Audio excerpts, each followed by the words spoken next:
Okay, magandang hapon po sa inyong lahat. Ay, tanghali. Tanghali.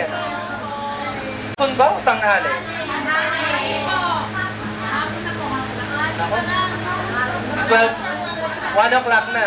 1 o'clock. So, tanghali. Tanghali. Magandang tanghali po sa inyong lahat. Kasi, I speak English and I speak a little bit of Tagalog. Kaya pag ako nagtanong, nalilito ako kasi yung iba nagsasabi tanghali, yung iba hapon or whatever. Kaya ako nagtatanong sa inyo, so anong pasya ninyo? Hapon o tanghali? Sige. Okay. Magandang hapon dun sa sabi naghapon. Magandang tanghali dun sa nagsabing tanghali. Amen? Alright, yun. Salamat po sa pagkakataon. Meron tayo na mag-aaral ng salita ng Diyos at magbalik loob sa Panginoon at umasa sa Kanya at tumawag sa Kanyang pangalan.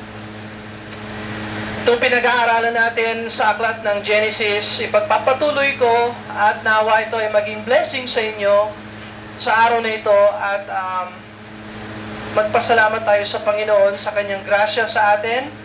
At i-amin natin, i-confess natin sa Panginoon na ating mga pagkukulang, pagkakamali, pagkakasala laban sa Kanya.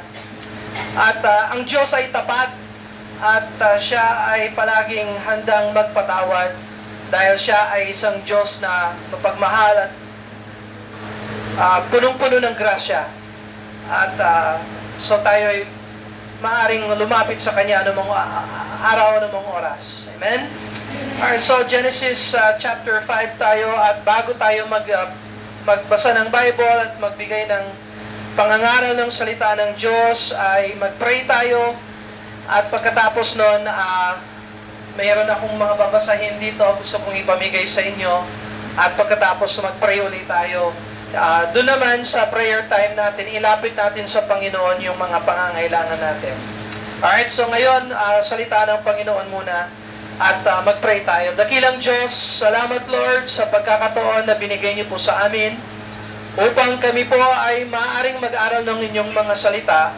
Lord, hindi po kami karapat-dapat, pero dahil kay Jesucristo kami po ay ginawang karapat-dapat. Kaya Lord, ang inyong mga salita ay bless po ninyo at ang banal na Espiritu Santo ang kumilos sa aming kalagitnaan upang kumausap sa amin, Lord, at maunawaan po namin ang inyong mga salita at ang blessings na nakakibat dito, Lord, ay mapunta rin po sa aming puso at kaluluwa at maapektuhan din ang aming buhay at ang aming mga mahal sa buhay at pamilya, Lord. At kayo po ay maluwalhati sa araw na ito, Lord, at salamat sa inyong kabutihan sa amin, Lord. I-bless niyo pong bawat isa, Lord. Sa ngalan ng Panginoong Jesucristo, ito pong aming dalangin. Amen and amen. So sa aklat ng Genesis, yung sumulat ng aklat ng Genesis or nagsulat ng aklat ng Genesis ay si Moises at sinulat niya ito upang mabigyan ang mga Israelite o yung second generation ng mga Israelite na pabalik sa lupa ng Canaan na pinanggalingan nila ng 400 taon nakalipas, may higit kumulang 400 taon sa pang-aalipin ng Egypt. Dahil sila ay lumipat mula lupa ng Canaan, pumunta sa Egypt. At sila ay ginawang alipin at nagpadala ang Diyos ng bayani na si Moses upang sila ay mapalaya sa pang-aalipin ng Egypt. At sila dapat sana, 2 linggo lang, nandun na sila pabalik sa lupa ng Canaan. Kaya lang, hindi sumampalataya ang bansang Israel. Mas marami sa kanila ang natakot sa mga higante o sa mga pagsubok at hindi sila sumampalataya sa Diyos. Kaya ayan tuloy sila ay nasumpa ng Diyos at pagala-gala sila sa kagubatan ilang ng Kadesh Barnea at umabot sila ng 40 taon sa kanilang pagala-gala, 38 years sa Kadesh Barnea. Tapos nandun na ngayon sila sa lupain ng Moab at tinitingnan na nila ngayon yung lupa ng Canaan, yung first generation na nakalaya sa pang-aalipin ng Egypt, lahat ng 20 years old pataas ay namatay. sa kagubatan ng Kadesh Barnea. Lahat ng mga 19 pababa, sila ngayon ay siyempre matanda na sila, 19 plus 40, 59 na, no? O di kaya mas matanda pa, 60, 70. Sila naman ngayon at ang kanilang mga pamilya, kanilang mga apo, mga anak, sila ngayon ay pinagbibigyan ng Panginoon ng pagkakataon na bumalik sa lupa ng Canaan. At minabuti ni Moises na malaman nitong second generation kung saan sila nanggaling at ano ang layunin ng Diyos, bakit sinasoli sila sa lupa ng Canaan.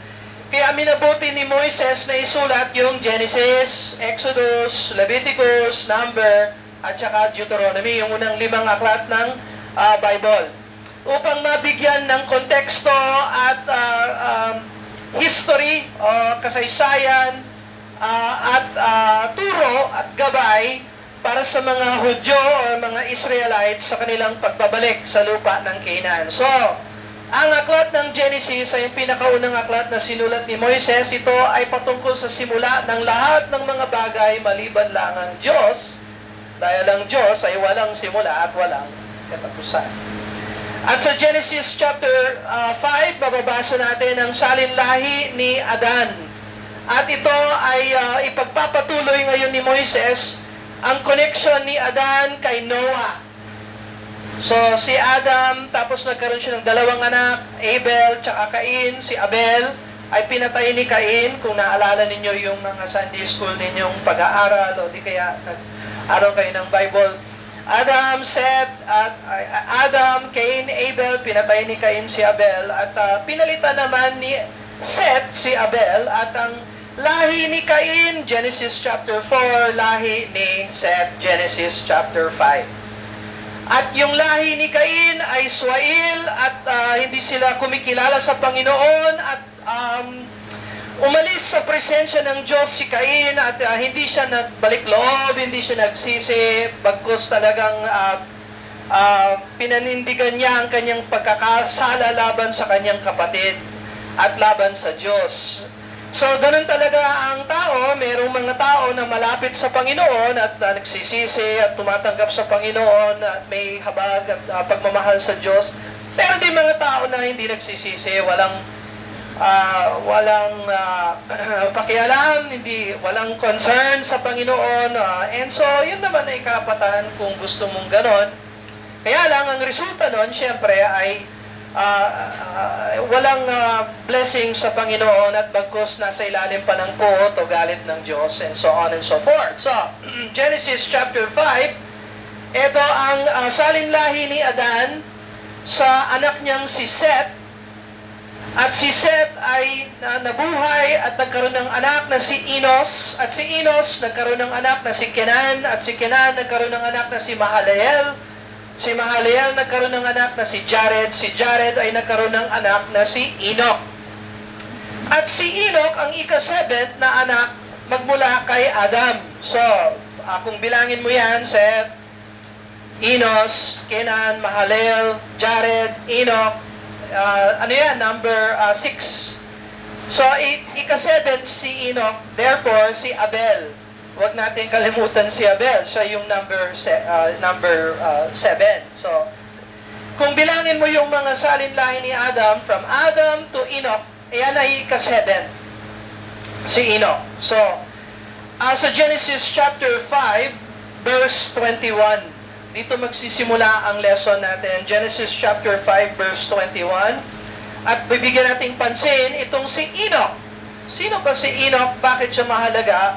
At bakit siya sinali dito ni Moises sa aklat ng Genesis? Napakaaga ng mga chapters na ito, Genesis chapter 5. So, sino itong si Enoch na ito? Sa verse 21, ang sabi ng Bible, nabuhay si Enoch ng 65 taon at naging anak niya si Methuselah. So, 65 years old na si Enoch at nagkaroon siya ng anak. At ang anak niya ay pinangalan niyang Methuselah. Now sa Bible, lahat ng mga pangalan ay merong ibig sabihin. So ewan ko sa inyo kung alam niyo na yung magulang niyo, binigay kayo ng pangalan, kung cute lang ba ang dahilan kung bakit ka binigyan ng ganong pangalan o may kahulugan, no? Sometimes may kahulugan ang mga pangalan. At si Enoch ay isang matuwid at isang may takot sa Diyos at isang marangal na tao at alagad ng Panginoon. At nung siya ay pinagkaloob ng Diyos ng isang anak, ipinangalan niya ang kanyang anak Methuselah. Now, una sa lahat, anong ibig sabihin ng pangalang Enoch? So, yung pangalang Enoch ay nangangahulugan ng ano nga naman ang pangalang Enoch? Handog. Yon, handog o inialay. At malamang yung kanyang mga magulang ay inialay siya sa paglilingkod sa Panginoon. Magandang pangalan ng Enoch. Subalit yung kanyang anak ay pinangalan niyang Methuselah. So napaka-unique naman ang pangalang Methuselah sa Bible. Ang pangalang Methuselah ay nangangahulugang kamatayan at pag-angat.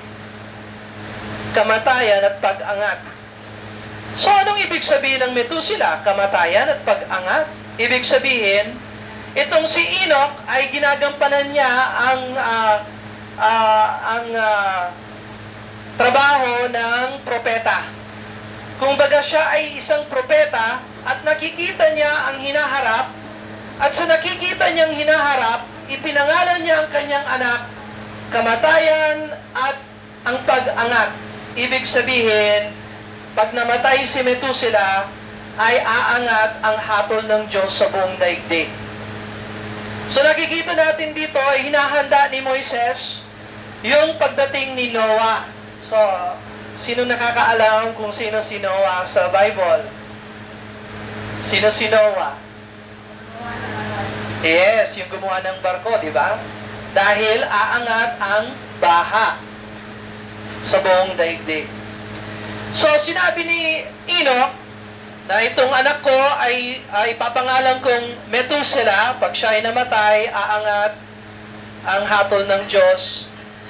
At sa mabuting parat ng Panginoon, si Methuselah ang pinakamatandang tao sa buong daigdig. Alam niyo ba kung ilang taon si Methuselah according sa Genesis? Very good, 969. 969 years old si Methuselah. So alam ni Ma'am yung Bible, correct? Very good. Yes, 969. So almost 1,000 years old siya. 969 years old. Bakit napakahaba ng buhay ni Methuselah? Sapagkat ayaw ng Diyos na wasakin niya ang buong daigdig. At pinagbibigyan niya ang buong daigdig ng pagkakataon na sila ay magsisi upang hindi na ibagsak ng Diyos ang hatol ng Diyos sa daigdig. Malinaw ba tayo? Is that clear? So, napakahaba ng pasensya ng Diyos, binigyan niya ng 969 years na mabuhay itong si Methuselah. At ang panawagan ng Diyos araw-araw ay magsisi at manumbalik sa Diyos. Sapat na oras ba ang 969 years para ang tao ay magsisi at manumbalik sa Diyos? Yes. Sa kapanahonan natin ngayon, ang buhay natin, hindi man tayo maabot sa 70 years old, 80 years old, at kung malakas ang katawan, 80 years old. Yung lola ko, naalala ko si lola ko sa asawa ko, yung nanay ng asawa ko, si lola, 96 years old siya nung siya ay kinuha ng Panginoon. Yun naman, nanay, yung nanay ng asawa ko, 92. Yung nanay ng tatay ng asawa ko, 96. So, si grandma, 96. Yung isa, 92.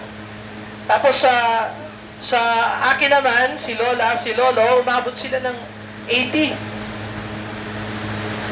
So, pero sa Bible, 969 ang binigay ng Diyos kay Methuselah. Ang sabi ng Bible na buhay si Enoch ng 65 taon at naging anak niya si Methuselah. Lumakad si Enoch na kasama ng Diyos pagkatapos na maipanganak si Methuselah ng 300 taon at nagkaanak pa siya ng mga lalaki at mga babae. So itong si Enoch ay natuto na lumakad na kapiling ang Diyos magmula nang siya ay 365 years old. Ibig sabihin, 65, nagkaroon siya ng anak, si Methuselah. At for 300 years, siya ay lumakad sa Panginoon magmula ng isilang si Methuselah. So natuto itong si Enoch na lumakad ng kapiling ang Diyos dahil sa kanyang karanasan na magkaroon siya ng anak. Sa isip ko, hindi naman masama na isipin na siguro na nakita niya ang kanyang anak. Sabi niya, gusto kong magbigay ako ng magandang example sa anak ko. At idalhin siya sa pananampalataya at itutok siya na magkaroon siya ng takot sa Diyos. At kung matututunan niya na lumakad na kapiling ang Diyos, kailangan ang tatay ay lumalakad din na kapiling ang Diyos. Amen? So, hindi natin na maaasahan yung mga anak natin ay lalakad sa harapan ng Diyos kung ang nanay or tatay hindi naman lumalakad sa harapan ng Diyos. So, malaking hamon ito sa atin bilang mga magulang na tayo ay magkaroon ng takot sa Diyos at lumakad tayo sa harapan ng Diyos at kapiling ng Diyos. So, lumakad si Enoch na kasama ang Diyos pagkatapos na maipanganak si Methuselah ayon sa verse 22. So, isa pang kamangha-mangha na nangyari kay Enoch ay sinabi ng Bible dito, lumakad at ang lahat ng naging araw ni Enoch ay 365 taon. So, from the time na naisilang si Methuselah na 65 years old siya, 300 years ang nakalipas at araw-araw siya ay lumalakad na kapiling ang Diyos. Amen? Magandang experience po ito sa buhay natin at hamon sa ating lahat na itong mga araw na ibinigay sa atin ng Diyos ay huwag nating kalimutan na lumakad tayo sa nakapiling ang Diyos. Amen? So, itong araw na ito ay ginawa ng Diyos sapagkat gusto ng Diyos na makapiling tayo. Hindi naman tayo iwanan ng Diyos, makalimutan ng Diyos, pero nais ng Diyos na tayo ay makiisa sa Kanya, sumama sa Kanya, lumakad na kapiling ang Diyos, katulad ni Enoch. Sabi dito sa verse 24, lumakad si Enoch na kasama ng Diyos at hindi siya natagpuan sapagkat siya ay kinuha ng Diyos. Sapagkat siya ay kinuha ng Diyos. Now, kung basahin mo yung Genesis chapter 5, paulit-ulit makikita mo patungkol kay Seth siya ay namatay, patungkol kay Enos siya ay namatay, kay Kenan siya ay namatay, si Mahalalel namatay, si Jared namatay. Pero pagdating kay Enoch, sabi ng Bible, hindi siya natagpuan sapagkat siya ay kinuha ng Diyos. So hindi niya naranasan yung kamatayan na sumpa galing sa Diyos kay Adan. Isa si Enoch sa dalawang Bible characters ng Biblia na hindi nakaranas ng kamatayan. Sabi ng Bible, sapagkat siya ay kinuha ng Diyos. Yung verbo na sinasabing kinuha, maaari ring ilagay sa salin, siya ay tinanggap ng Diyos. Makikita mo ito sa Psalm 49, verse number 15. Halimbawa, tingnan mo yung Psalm 49, verse 15. Ngunit tutubusin ng Diyos ang aking kaluluwa mula sa kapangyarihan ng libingan, sapagkat ako'y tatanggapin niya. So, yung pagkuha ng Diyos kay Enoch ay tinanggap ng Diyos si Enoch. Sa Psalm 73, verse 24, ganun din ang sabi ng Bible, siya ay sa iyong payo, ako'y iyong pinapatnubayan, at pagkatapos ay tatanggapin mo ako sa kaluwalhatian. So sa buhay natin, maaring maranasan natin ito, buong buhay pinapatnubayan tayo ng Diyos, at sa huling wakas, tatanggapin rin tayo ng Diyos sa kaluwalhatian, alang-alang kay Jesucristo. Now, si Enoch ay kinuha ng Diyos. Hindi siya katulad ng salinlahi ni Adan na namatay, bagkus siya ay kinuha ng Diyos. So, itong pagkuha ng Diyos kay Enoch ay larawan. Kasi sa bagong tipan, katulad ni Enoch, ay meron din mga generation ng mga mananampalataya na hindi makakatikim ng kamatayan. According sa 1 Thessalonians chapter 4 verse 13, sabi ni Paulo, mga kapatid, nais naming malaman ninyo ang tungkol sa mga natutulog, yung mga namatay, upang kayo'y huwag malungkot na gaya ng iba na walang pag-asa. Sapagkat kung tayo'y sumasampalataya si Jesus ay namatay at muling binuhay, ay gayon naman, sa pamamagitan ni Jesus, ang mga natutulog ay dadalhin ng Diyos na kasama niya. Sapagkat ito'y sinasabi namin sa inyo sa pamamagitan ng salita ng Panginoon, na tayong nabubuhay, na natitira hanggang sa pagdating ng Panginoon, ay hindi mauuna sa anumang paraan sa mga natutulog. Ibig sabihin, yung mga namatay na may pananampalataya sa Panginoon, pagbalik ng Panginoon, bubuhayin niyo sila muli. At yung mga matitira na buhay, sabi ng Bible, sapagkat ang Panginoon mismo ay bababa mula sa langit at sigaw na may tinig ng archangel at may trumpeta ng Diyos at ang mga namatay kay Kristo ay babangon muna at pagkatapos, tayong nabubuhay na natitira ay aagawin kasama nila sa mga ulap upang salubungin ang Panginoon sa papawirin at sa gayoy makakapiling natin ang Panginoon magpakailanman. So may pangako ang Diyos para sa mga mananampalataya sa Panginoon na katulad ng si Enoch ay hindi nakaranas ng kamatayan, ganon din hindi matitikman ng isang generation ng mga Kristiyano ang kamatayan na natikman ni Adan at ng mga anak ni Adan. Lumakad si Enoch na kasama ng Diyos at hindi siya natagpuan sapagkat siya ay kinuha ng Diyos.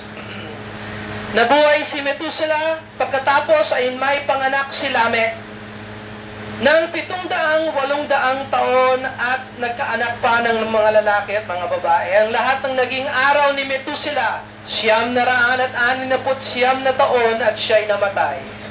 Nabuhay si Lamech ng 122 taon at nagkaanak ng lalaki. Tinawag niya ang kanyang pangalang Noah at sinabi, itong magbibigay sa atin ng ginhawa mula sa ating gawa at sa pagpapagod ng ating mga kamay dahil sa lupang sinumpa ng Panginoon.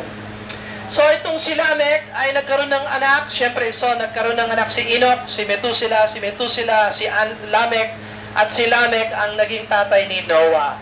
At ang pangalang Noah, ibig sabihin ng pangalang Noah ay pahinga. Pahinga. Sapagkat alam ni Lamech na ang paghihirap sa mundo ay dulot ng sumpa ng Diyos kay Adan. Nung nagkasala si Adan at si Eva, sinumpa ng Diyos ang lupa at ang lupa ay hindi naging masagana katulad noong araw before na sila ay sinumpa ng Diyos. At alam ni Lamech sa turo ni Enoch at sa turo ni Methuselah na sa araw na parating ay magbibigay ang Diyos ng ginhawa sa buong daigdig. Well, alam natin sa Genesis 6, next time na pag-aaralan natin ito, titingnan natin yung pagbagsak ng hatol ng Diyos sa mundo at yung pagtaas ng baha. Pero sa kabila noon, ay bibigyan ng Diyos ng isang magandang pangako ang buong daigdig at hindi na niya hahatulan ang buong daigdig sa pamamagitan ng baha. So, may pahinga tayo ngayon. Kung baga, hindi pa ready ang mundo natin sa part 2 ng hatol ng Diyos. Ibig sabihin, Brother Bill, meron bang part 2? Yes, meron. Ang kapanahonan natin ngayon ay Noah, pahinga. So, ibig sabihin, araw-araw, pwede tayong mabuhay, hindi natin bigyan pansin ng Diyos, hindi naman tayo kaagad hinahatol ng Diyos. May grasya ang Diyos. Pero darating ang oras na yung binasa ko sa 1 Thessalonians chapter 4 na babalik ang Panginoon at tatawagin niya ang mananampalataya at mawawala lahat ng mananampalataya. Meron pong darating na hatol pagkatapos nun. At yung hatol na yon, yan yung 7 years lockdown, 7-year tribulation na tinuturo ng salita ng Diyos na kung saan yung Antikristo ang mamumuno sa buong daigdig. At pupugutan ng ulo lahat ng mga hindi sumasang-ayon sa Antikristo. Well, anyway, makikita natin ito sa Genesis chapter 6 and so on and so forth. Before na matapos tayo sa Genesis chapter 5, basahin ko ang natitira dito. Nabuhay si Lamech pagkatapos ng maipanganak si Noah ng 595 taon at nanganak pa ng mga lalaki at mga babae at ang lahat ay naging araw ni Lamech ay 770 taon at namatay. Nang si Noah ay 500 taon, naging anak niya sila Shem, si Ham, at saka si Japheth. So yung tatlong anak ni Noah, pag-uusapan din natin yan sa hinaharap natin. Pero before na matapos tayo kay Enoch, sa Bagong Tipan, merong isang Bible verse na nagpapatunay na si Enoch ay isang propeta. Sa Jude, verse number 14, ang sabi ng Bible, at sa mga ito rin naman, si Enoch, na ikapitong salinlahi mula kay Adan, ay nagpahayag at nagsabi, narito dumating ang Panginoon na kasama ang kanyang libo-libong mga banal. So nakita ni Enoch ang muling pagbabalik ng Panginoong Jesucristo na kasama niya ang libo-libong mga banal. At ang tanong sa inyo ay, kasali ka ba sa mga libo-libo sa pagbalik ng Panginoon? Well, kung ikaw ay tunay na magsisi at tunay na sumampalataya sa Panginoon, sasama lahat tayo, kapiling natin ang Panginoon, at sa kanyang muling pagbabalik ay alalay tayo sa Panginoon. Amen? Kung may tunay na pagsisisi at pananampalataya sa Panginoon. Manalangin tayo. Dakilang Diyos, salamat Lord sa inyong mga salita. Salamat Lord na punong-puno kayo ng kaalaman na maaari po kaming lumapit sa inyo at humingi ng tulong at grasya. Lord, i-bless po ninyong bawat isa na nandito, Lord, sa pangangaral ng salita ng Diyos na tuklasan po namin na meron palang isang generation ng mga mananampalataya na hindi makakaranas ng sumpa ni Adan ng kamatayan. Lord, isalin niyo po kami doon, yun po ang aming pananalangin. Pero kung hindi, Lord, kami po ay hindi titigil na magtiwala sa inyo dahil alam po namin kayong may alam ng lahat at kami po ay inyong mga lingkod at humihingi ng grasya sa inyo, Lord. Bless po rin yung salita sa amin. In Jesus' name we pray. Amen and amen.